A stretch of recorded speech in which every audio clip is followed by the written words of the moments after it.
Hey guys, hope you are all doing okay. I know personally I am getting real stir crazy, and I would much rather be coming to class every Monday night than sitting at home. The personal interaction that you get when you're around other people, I think I value it now more than I ever have before. But with that being said, I will just go ahead and jump in. I know I don't have a lot of time for my reading reaction to Sharon Zukin, uh, her article on consuming authenticity. I'm going to stick to the five questions pretty much because I don't have a lot of time. The first question is really a question about agreement, and uh, personally, like I really enjoyed this article. I found everything she said in it to be interesting. I don't necessarily always say that about the articles that we read because sometimes I don't really get them, to be quite honest. This one, I don't know if it's because it's a topic that I'm interested in or it's something that you can kind of see all around us. But I really found it interesting, her approach. She does keep it very specific to New York, which I think can be a little distracting or off-putting if you're not somebody who's familiar with those neighborhoods and kind of the idea. But I think her overall point is kind of generalizable to any part of America or any part of the world really at this point. Um, and so as I was reading it, I was really thinking about Corpus and the places where I've lived and the places that I've seen. Specifically Austin, I lived there in my 20s, and when I first moved there, there was this, and still is, I suppose, the little motto of "Keep Austin Weird." But I think that that is kind of starting to disappear because it's becoming less weird, because this commodity of weirdness that they were selling um, attracted so many people that it kind of shifted the culture of the city. And I'm going to use her exact example of Whole Foods as a way that I see that. So when I first moved to Austin, the area of South Lamar and Fifth Street, were a lot of local businesses that attracted what she might refer to as like this bohemian lifestyle person, right? The hippies of Austin. Um, uh, but within a few years, Whole Foods built their corporate office there in a giant grocery store. And then you started to see these local businesses leave.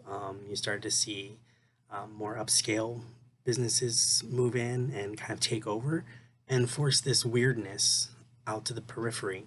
Um, and I, I think that's kind of this little area that was west and south of the main downtown. Now it's just kind of spread. So now when you drive into Austin, the only thing you see going up is high rises, right? These high rise condo buildings, these upscale stores that have kind of forced this idea of weirdness that Austin so readily identified with out, and made it a much more, a less diverse, a more rich, and I would venture to say probably white area, um, just by virtue of what is going on. I mean, if you look in East Austin, even, which when I lived there was a poorer part of town, you see nicer apartments going up, these bigger shopping centers that kind of take away the culture and the diversity that were once there. And I think that's a lot of what she's talking about. And so while she may focus on New York, I think it kind of extrapolates out to other areas.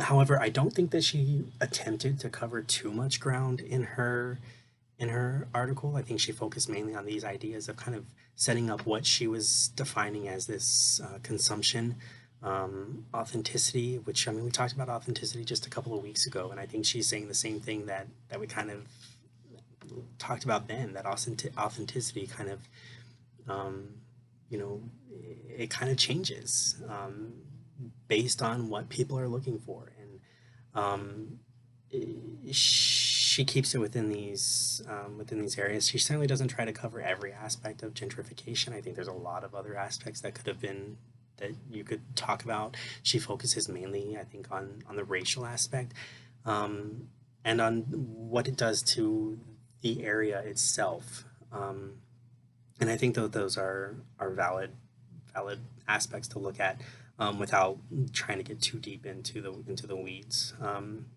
like I said, she only does focus on New York, but I think that you can look at it and extrapolate out from that based on what she's talking about, and think about other places that you've been or that we've all been to. Um,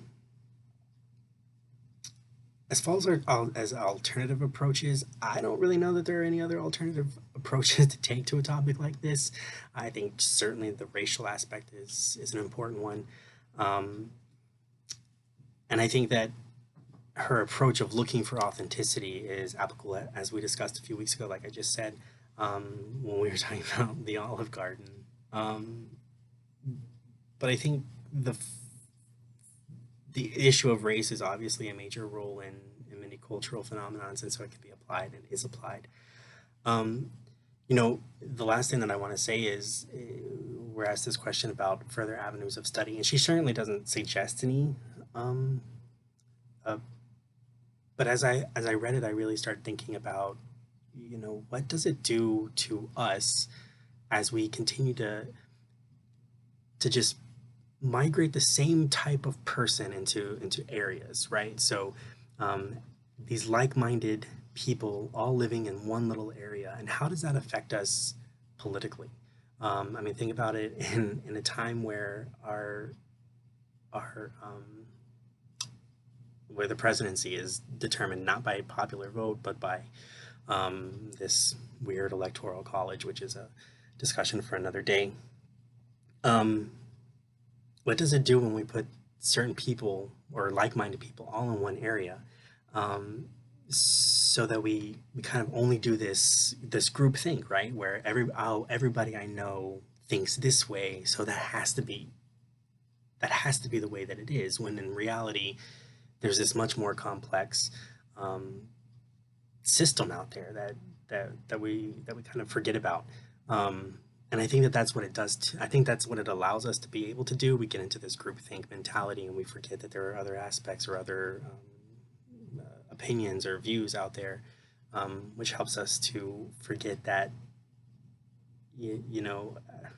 I've gone way far off of what I was trying to say, but my point is, what I would be interested in learning, and I'm sure it's been done ad nauseum. Honestly, I just haven't read it. Um, how does this issue of gentrification and pushing certain people out really affect representation within our political system? Um, and what does it do when it puts uh, culturally undiverse people into one area?